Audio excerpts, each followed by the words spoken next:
You probably think Thomas Edison invented the light bulb, right? Yeah, that's what we were all told. The man, the myth, the genius who lit up the world. But here's the thing. Edison didn't actually invent it. I know, sounds crazy. The guy's name is practically synonymous with light. But when Edison started tinkering, dozens of other inventors had already built working bulbs. Some even lit up their homes years before Edison's first patent. So how did he become the inventor of something so many others helped create? That's the part no one talks about.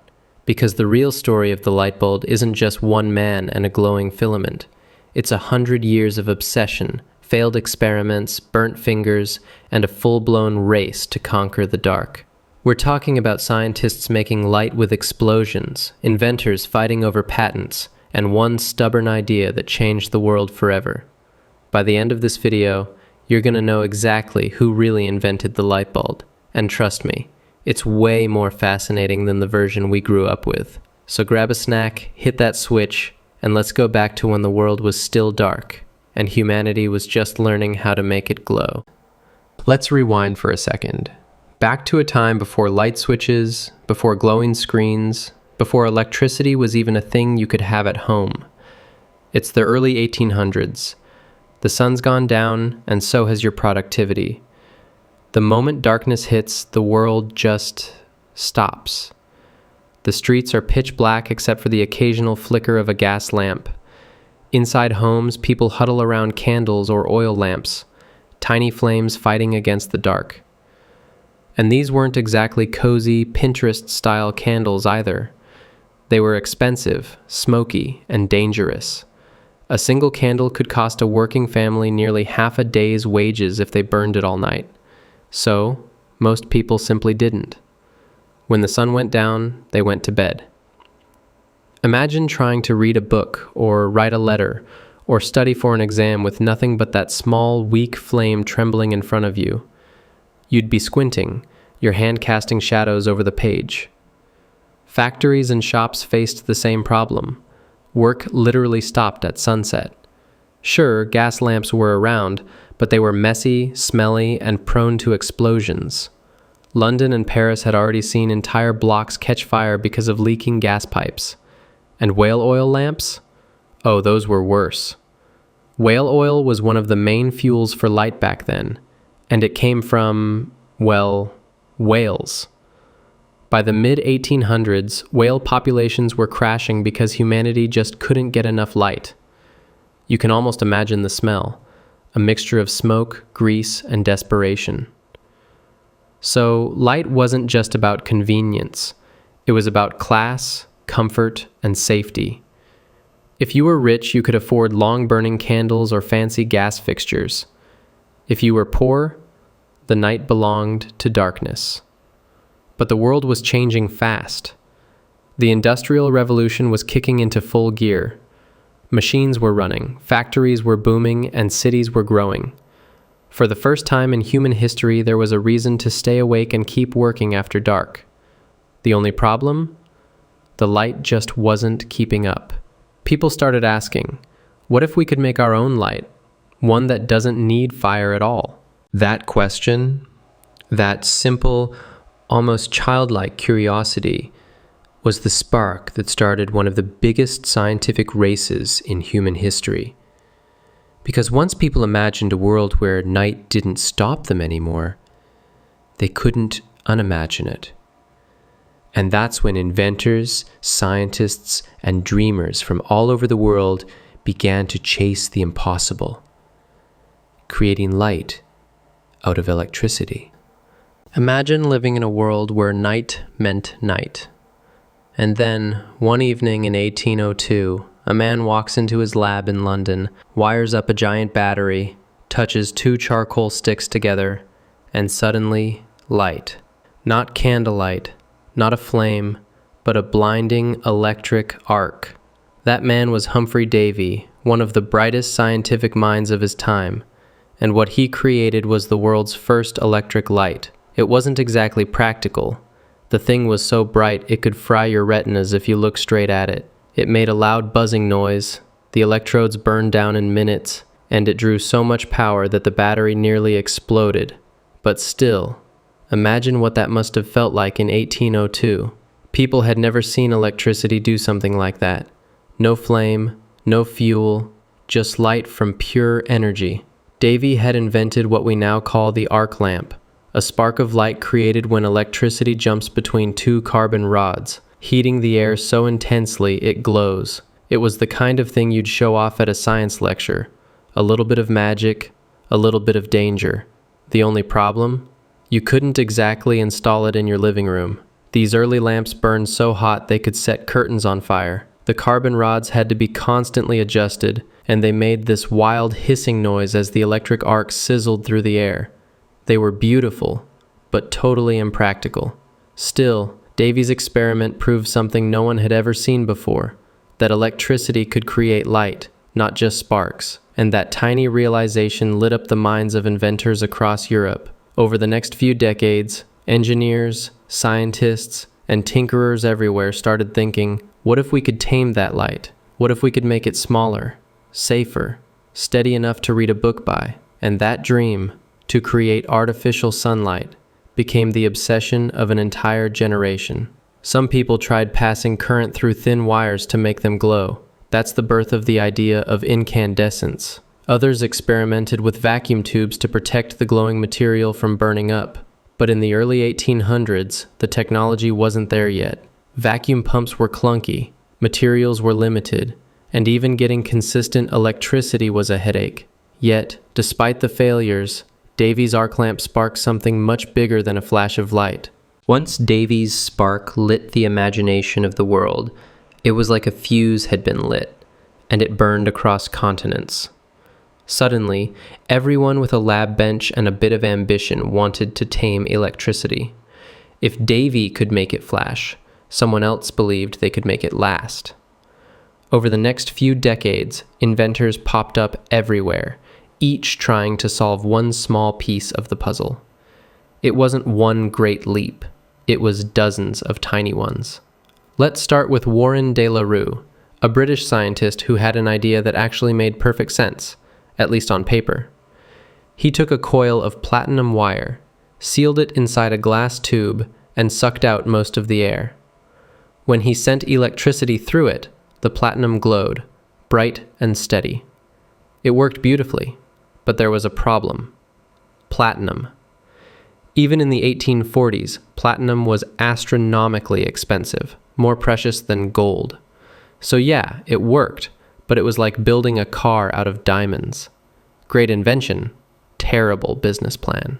Next came Frederick Desmoulins in 1841, who took a different approach. He used a powdered charcoal filament, sealed inside a glass bulb, and got a British patent for it, one of the first for an incandescent lamp. His bulb did light up, but it was weak, unstable, and short-lived. The charcoal particles broke down quickly and blackened the inside of the glass, dimming the light within minutes.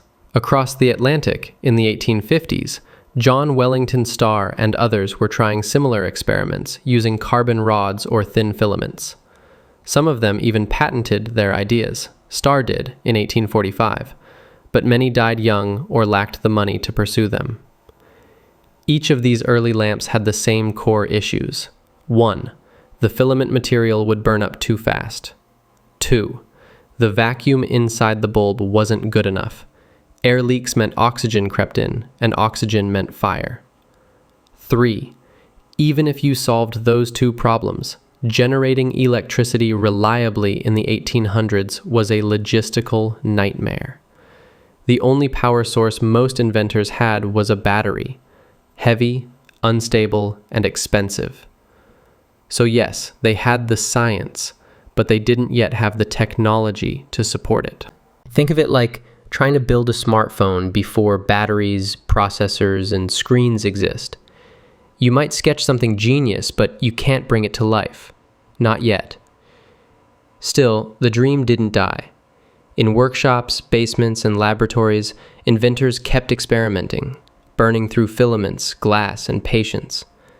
They didn't know it then, but they were collectively solving a jigsaw puzzle that would take nearly a century to complete. Some made small breakthroughs, slightly better vacuums, new shapes of bulbs, ways to stabilize the filament. By the 1870s, dozens of patents for electric lamps existed, but none were commercially practical. The bulbs worked for a few minutes, sometimes hours if you were lucky, but they were expensive and inconsistent. The world had the idea, it just didn't have the means. But that was about to change, because soon, two men on opposite sides of the Atlantic would look at this same problem and decide to solve it once and for all.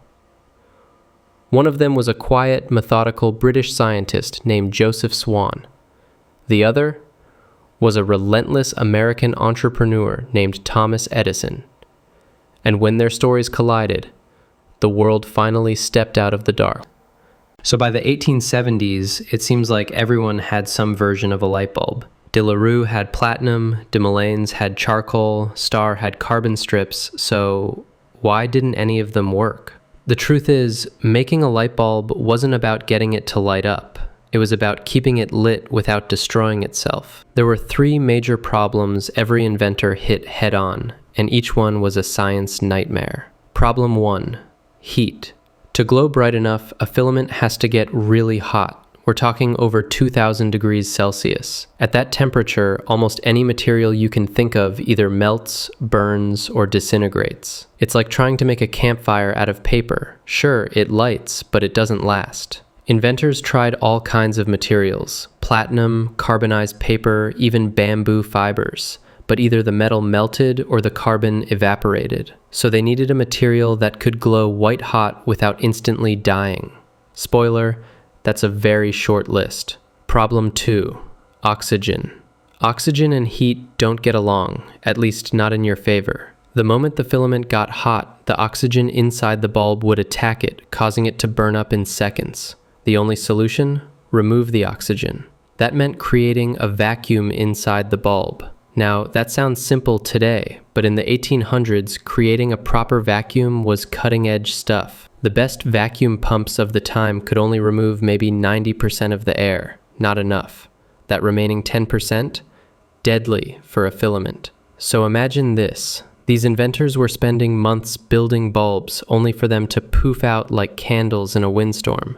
The technology just wasn't there yet. Problem 3, power. Even if you solved heat and oxygen, there was another elephant in the room. Where does the electricity come from? Remember, this is before citywide power grids, before generators in every home. The only way to run your bulb was with giant, unreliable batteries, and they drained fast. So even the best experimental bulbs were like expensive party tricks. Impressive, but completely impractical. The result? Every single early light bulb was a balancing act. Too much power and the filament burned up. Too little and it barely glowed. Every experiment was a game of, how long can it last this time? Minutes, sometimes seconds. To put it in perspective, by 1875, the average incandescent lamp lasted less than 15 minutes. 15 minutes. Imagine lighting your room and having to replace the bulb before your tea even cooled. But here's the thing. Those failures weren't wasted. Each one pushed technology forward. Better glass-blowing techniques for vacuum bulbs, more efficient air pumps, early ideas for controlling electrical current. By the late 1870s, the world was finally ready. The science had matured, the tools had evolved. The dream that had burned and flickered for half a century was about to find its spark. And that spark would come from a quiet inventor in England and an unstoppable one in America. While America was gearing up for its next wave of innovation, over in England, a quiet, meticulous inventor was already solving the puzzle. His name was Joseph Swan, and chances are you've never heard of him. Swan wasn't some wealthy industrialist or headline-grabbing showman.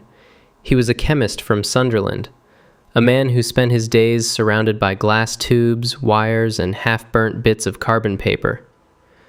But Swan had something special: patience. He'd been fascinated by the idea of electric light since the 1850s, long before it was fashionable. In his tiny lab, he experimented with thin strips of carbonized paper as filaments, sealed them in glass bulbs, and used primitive vacuum pumps to remove as much air as he could. And get this, as early as 1860, he actually produced a working incandescent lamp. The problem? Technology wasn't ready to keep up with him. The vacuum pumps of that time just couldn't remove enough air, and his filaments burned out too quickly. So Swan shelved the idea, but he never gave up on it. Fast forward almost 20 years later, the late 1870s, and suddenly everything had caught up. Better vacuum pumps, better glass, better understanding of electricity. The pieces were finally in place. Swan picked up where he'd left off. This time, he took thin carbonized cotton thread, a delicate, flexible filament, and sealed it inside a small bulb with a much stronger vacuum. When he passed current through it, it glowed. Not just for a few seconds, for minutes, even hours. It was beautiful. In 1878, he filed a British patent for his design. By 1879, he was showing off working bulbs to crowds in Newcastle and Sunderland, his home turf. People were stunned. For the first time, they saw a steady, quiet light that didn't smoke, didn't flicker, and didn't smell of oil or gas. In fact, his demonstration at the Newcastle Literary and Philosophical Society in February 1879 was one of the first public exhibitions of an incandescent light bulb. Now, to be fair, Swan's early bulbs weren't perfect. They suffered from carbon blackening. The filament's material would evaporate slightly, coating the inside of the bulb and dimming it over time. But in principle, Swan had done it. He'd created a practical incandescent lamp, months before Edison even filed his US patent. Unfortunately for Swan, his invention didn't make global headlines. Why? 2 reasons. First, his design still needed refinement. It worked, but not well enough for mass production. Second, and maybe more importantly, Swan wasn't a showman. He didn't have the marketing machine or industrial empire that Edison did.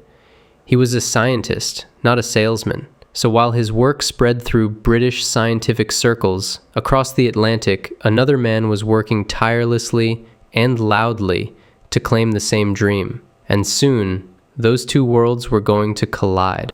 Enter Thomas Edison, not as a lone tinkerer in a shed, but as the founder of one of the first industrial research labs, Menlo Park.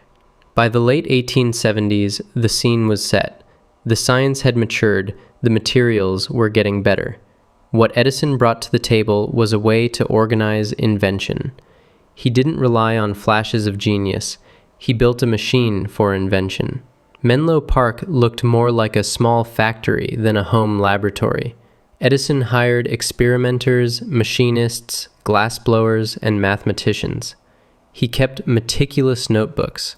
He broke problems down into tiny tests and then ran thousands of them, each one recorded, measured, and compared. Here's the key.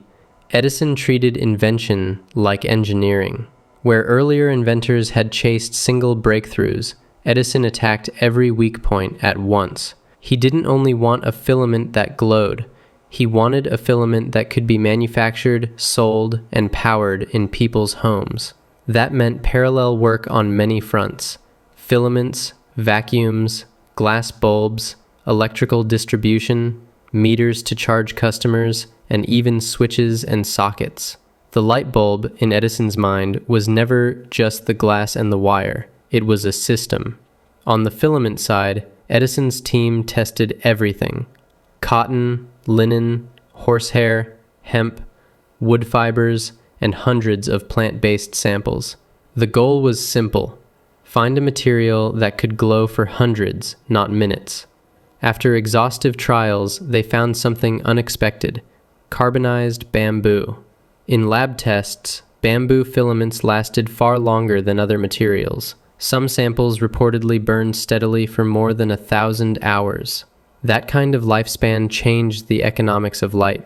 Suddenly, Bulbs could be sold at a price that people could afford. They didn't have to be replaced every night. But Edison didn't stop at the bulb. He built the dynamos, early generators, that could supply power to neighborhoods. He developed the wiring and the safety devices. He created meters so customers could be charged for electricity. He set up the first commercial power plants. In short, he created the product and the business model. And Edison was also a master at publicity. He staged demonstrations, invited influential people to Menlo Park, and turned inventions into headlines. Where Swan's demonstrations were quiet and local, Edison's were loud and national. He made the idea of electric light not just scientifically plausible, but culturally desirable.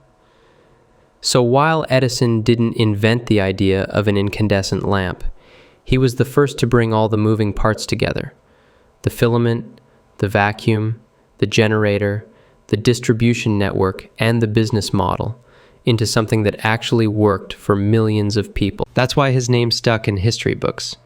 Not because he had a single flash of brilliance, but because he built the machine that turned experiments into an everyday reality. Big inventions need small miracles.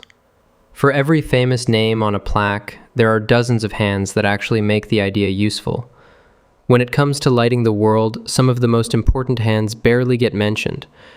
Let's start with a man you should know: Lewis Latimer. Latimer was not just an employee, he was an engineer and a problem solver. Born to parents who escaped slavery, he taught himself drafting and electrical work, and by the 1880s he was writing the manuals other engineers used. One of Latimer's biggest contributions was practical. He improved the manufacturing of carbon filaments and wrote clear, technical drawings and instructions that standardized production. That might sound boring compared to invention, but it's the exact thing that turns a lab curiosity into a product. Latimer also invented a method for making longer-lasting carbon filaments and helped draft key patent drawings for electrical equipment. His work reduced costs and made bulbs more reliable, which meant more people could actually buy them. Then there's Hiram Maxim, another name you'll sometimes see in the footnotes. Maxim pushed electric lighting forward with competing systems and inventions that focused on reliability and scale. He built machines and shops that helped figure out how to mass-produce parts. Not glamorous, but essential. But beyond famous engineers, consider the glass blowers. Think about that delicate glass bulb for a moment. It had to be perfectly formed, perfectly sealed, and made again and again. That skill was artisanal. It came from people who could shape molten glass with speed and consistency, a craft passed down through generations. The vacuum pumps that made bulbs last longer were themselves little engineering marvels, improved incrementally by tinkerers and machinists. The small improvements made by a single pump maker could add hours to a bulb's life. Remember, Edison's lab was full of sample jars labeled Test Number 1023 or Filament Oak. Someone had to prepare those samples, carbonize them properly, mount them in bulbs, and test them for hours. That was often work for technicians, patient, repetitive, and crucial. Here's an image I like. Edison might have been the conductor, but Latimer, the machinists, the glass blowers, and the factory hands were the orchestra. Without them, there's no music. And there's another reason these stories matter. Many of these unsung contributors came from backgrounds that history's spotlight normally ignored. Immigrants, black inventors, working-class artisans. Their contributions complicated the simple lone genius story and made the invention of light more democratic than the textbooks suggest. So next time someone tells you Edison invented the light bulb alone, just remember, he lit the match, but a whole chorus kept it burning. Imagine this. It's September 4th, 1882. You're walking down a quiet street in Lower Manhattan, Pearl Street to be exact. It's just after sunset. Normally the lamps would be flickering with gas or maybe a few weak candles glowing behind shop windows, but tonight, something's different. One by one, lights begin to glow, steady, white, and bright. For the first time in history, An entire city block is illuminated, not by fire, but by electricity. People gasp, some cheer, others shield their eyes, unsure if what they're seeing is even safe. The street suddenly feels alive, as if day had refused to end. What they're witnessing is the birth of a new era. Edison's Pearl Street Station, the world's first commercial power plant. Inside a brick building, 6 giant generators called jumbos are roaring to life, each one the size of a horse carriage. They're producing direct current electricity, sent through underground copper wires to light up 85 buildings in the area. Edison himself is standing among a crowd of reporters, sweating from the heat of the machinery, smiling as those first bulbs glow. It's a moment of triumph. Years of trial, error, and obsession finally paying off. The next morning, newspapers describe the scene with awe. One headline reads, "The night banished by a touch of the switch." Soon, other cities want the same magic. London builds its own central station. Paris electrifies its boulevards. Within a decade, electric light spreads like wildfire, from factories to theaters to street corners. The effect is immediate. Factories can now run 24 hours a day. Shops stay open later. The concept of nightlife is born.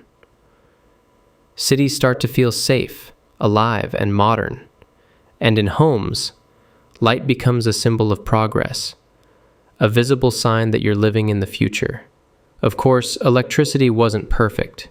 It was expensive at first. There were debates, AC versus DC, Edison versus Tesla. But that's another story. The important thing is, for the first time in history, humans had tamed the dark. Think about that.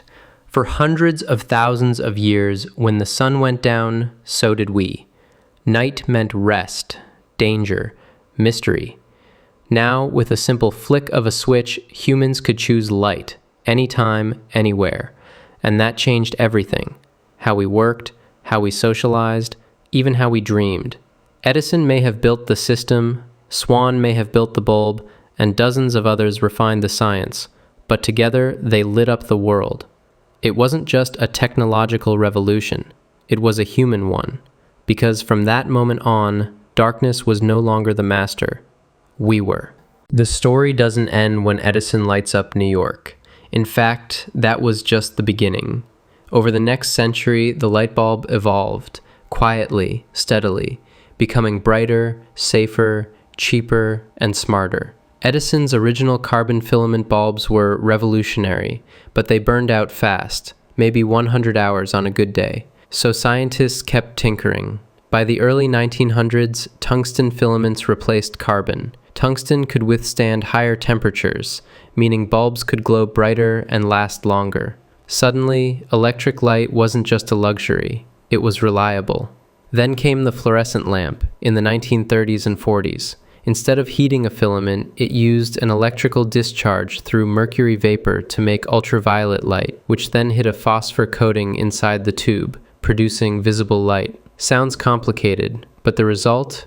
Way more light, way less energy. Fluorescence filled factories, schools, and offices. Practical, efficient, and a little bit cold. The next big step? Halogen bulbs. Super bright and compact. They became the go-to for car headlights and stage lighting. They burned hot, but their intensity changed the look of cities, theaters, and even photography. And then the quiet revolution. LEDs, light-emitting diodes. No filaments, no gas, just semiconductors, tiny chips that emit light when electricity flows through them. LEDs started small, little red dots on calculators in the 1970s, but today they light our homes, phones, and entire skylines. They use up to 90% less energy than old bulbs, last for years, and come in any color you can imagine. Think about that for a second. A technology that began as a fragile glowing filament in a vacuum now exists as a microscopic chip that can mimic daylight. It's easy to forget, but every bulb you switch on, whether it's a tungsten vintage lamp or a cool-toned LED, carries a century's worth of human curiosity, persistence, and reinvention. From Edison's hot glass bulbs to the soft, energy-efficient glow of today's LEDs, it's all part of the same story. The story of our endless obsession with light. Because once we conquered darkness, we never stopped trying to perfect the glow. We started this story in darkness, a world lit only by fire, candles flickering, gas lamps hissing, people living by the rhythm of the sun. And now, look around. Our nights glow brighter than our ancestors' days ever did. But here's the thing. The real magic of the light bulb isn't the glass, or the filament, or even the electricity. It's the idea behind it. That stubborn human refusal to accept the limits of the dark. When Humphry Davy made a spark that fizzled in seconds, when Swan kept reworking filaments that burned out, when Edison ran thousands of failed tests, each of them was guided by the same thought. What if? That's the heartbeat of every invention in history. The light bulb wasn't born in a single flash of genius. It was built through iteration, teamwork, and time. It's proof that progress doesn't happen overnight, but it does happen when enough people care enough to keep trying. And that's what makes it such a powerful symbol. When we say, "I got a bright idea," we're really invoking this story, a story about human persistence, connection, and imagination. It reminds us that behind every technology we use today, from smartphones to space travel, there's a long trail of experiments, failures, and small, forgotten victories that made it possible. The light bulb is more than just a tool. It's a metaphor for how humanity learns, how we move from uncertainty to clarity, from shadow to understanding. And maybe that's why this story still resonates today.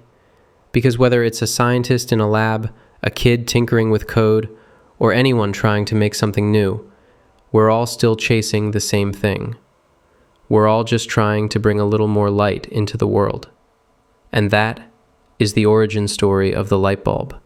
From flickering candles to glowing cities. From one question, what if we could capture light, to a world that never truly sleeps. But here's what I love most about this story. It's not just about light. It's about what happens every time a human looks at the impossible and says, "Let's try anyway." The light bulb reminds us that every invention, every leap forward, starts with someone being curious enough to question what already exists. And that curiosity, that spark, is exactly what this channel is all about. So if you've enjoyed diving into the story behind one of the world's most transformative ideas, make sure you hit that subscribe button, because this was just one chapter in a much bigger book. In the next episode, we're uncovering the story behind another invention that redefined the world in a completely different way. Here's a hint. It didn't just change how we see, it changed how we connect. Any guesses? Drop them in the comments below. I love reading your theories. Until then, stay curious, because every piece of technology we use today started with one simple question. Where did it come from? See you in the next one.